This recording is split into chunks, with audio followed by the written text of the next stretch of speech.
എഡ്നീർ Swamijis higher secondary സ്കൂളിലെ +1, +2 വിദ്യാർത്ഥികളാണ് Maggi noodles അടക്കമുള്ള പാക്കറ്റ് ഭക്ഷണ സംസ്കാരത്തിനെതിരെ വിഭവസമൃദ്ധമായ പ്രതിഷേധം സംഘടിപ്പിച്ചത്. ചക്ക കൊണ്ടായിരുന്നു വിദ്യാർത്ഥികളുടെ വിഭവങ്ങൾ.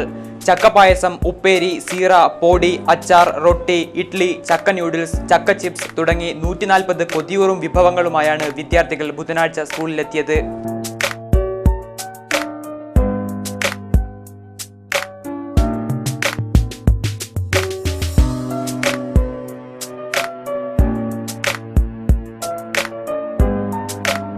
വിഭവങ്ങൾ പരസ്പരം പങ്കിട്ട വിദ്യാർത്ഥികൾ മാഗി നൂഡിൽസ് അടക്കമുള്ള പാക്കറ്റ് ഭക്ഷണങ്ങളോട് ഗുഡ് ബൈ പറഞ്ഞു.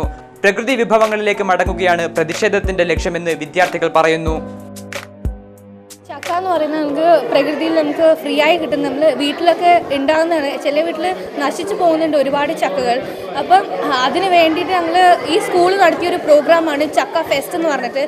അപ്പോൾ ചക്ക മഹോത്സവം ഓരോ കുട്ടികളും ഓരോ വെറൈറ്റീസ് ഓഫ് ചക്കയുടെ ഫുഡ് ഉണ്ടാക്കി കൊണ്ടുവന്നിട്ട് എല്ലാവർക്കും പബ്ലിക്കിനെ അറിയിക്കുകയാണ് ചക്കയുടെ ഗുണങ്ങളും ഒക്കെ. വിദ്യാർത്ഥികൾ തന്നെ വിത്തിറക്കി കൊയ്തെടുത്ത നെല്ലുകൊണ്ടുണ്ടാക്കിയ ചോറ് കഴിച്ചാണ് ഓരോരുത്തരും പിരിഞ്ഞുപോയത്.